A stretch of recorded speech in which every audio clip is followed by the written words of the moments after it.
People say this is history. We can say we lived through a pandemic. It seems, however, that the ongoing event has pushed me to the point of frustration, or maybe even panic.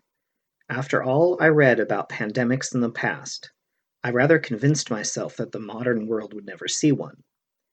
When I first heard of the coronavirus, specifically COVID-19, I thought it might keep things shut down for a week or two, or maybe a month at most. It was necessary, or so I read, that people stay home and have no or very limited contact with other people, so that the number of patients would not rise beyond the capacity that professional medicine could handle. This meant the pandemic would last longer, but with significantly less suffering and death. Various models and simulations showed the way such a disease might spread when people mixed together in public. A link to some of them in the description. I have been told I have autism, though I have never been formally diagnosed. It seems no autism specialist will see a patient who is an adult. For a while, some said I have Asperger's syndrome, but that condition has been off the books since 2015. Now all forms of autism are simply called a spectrum, and I still don't know where on that spectrum I land. It has been suggested by some doctors that I have ADHD, depression, anxiety, and possibly a mood disorder. Many people who know me well referred to me as a worrywart. This could be because of an anxiety disorder, but it could also be due to autism. My church closed, and my theater closed, and those seemed to be the two things that sustained me the most. They were the two places I most often went whenever I left home. So many seem faceless to me, and now with so many people wearing masks, that seems almost literal.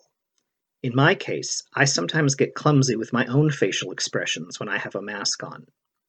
I spent much of childhood playing, or perhaps living, in my own head. Sometimes thoughts would be expressed as facial expressions, or laughter, or even spoken words.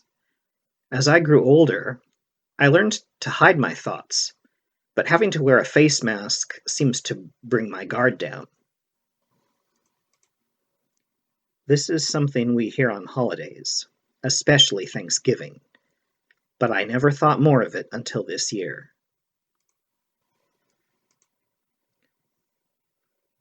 Holidays always come and go throughout the year, but without family or friends gathering, they hardly seem like holidays. What I mean when I say cancel is no human gathering or celebration. Easter was canceled, 4th of July was canceled, and now we are approaching the late year holidays. Halloween, Thanksgiving, Christmas, New Year. Will they be canceled as well? Thanks to streaming and virtual meetings, using platforms such as Zoom, we can hold virtual meetings and live chat, and even arrange theatrical performances online. However, this took a toll on me after a while, and I miss not meeting with anyone face-to-face, and I miss large gatherings. Worry can bring out the worst in people, and, though I refer to it as anxiety, it typically brings out the worst in me. Everyone panics, everyone shuts down, from the economy to the education system. However, as models have shown, everyone being worried about the spread of disease will cause people to take precautions.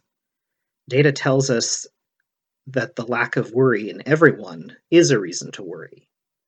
I have been told that autistic people like to know priorities, and during this time I have struggled to decide on priorities for myself, which is really the only thing I have control over. My theater company has managed to perform together and host social events via Zoom. I have been able to attend a virtual mass thanks to online streaming. This past summer didn't feel like summer. Some even called it the year without a summer. As far as I could see, there was a severe lack of beach trips, pool parties, and camping. In addition, simply less chance of seeing people.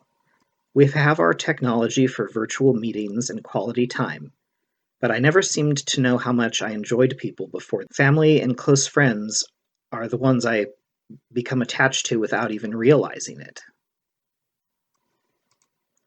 I know that I, as living with autism, often experienced extreme discomfort and social phobia around people, often due to not knowing what to say or how to behave. Now, the lack of social activity, which I admit I liked at first, is taking a heavy toll on me. I thought that I could stay hidden in my residence and I simply would not have to be seen by anyone, and this would lift my anxiety. But now I face the anxiety of the opposite.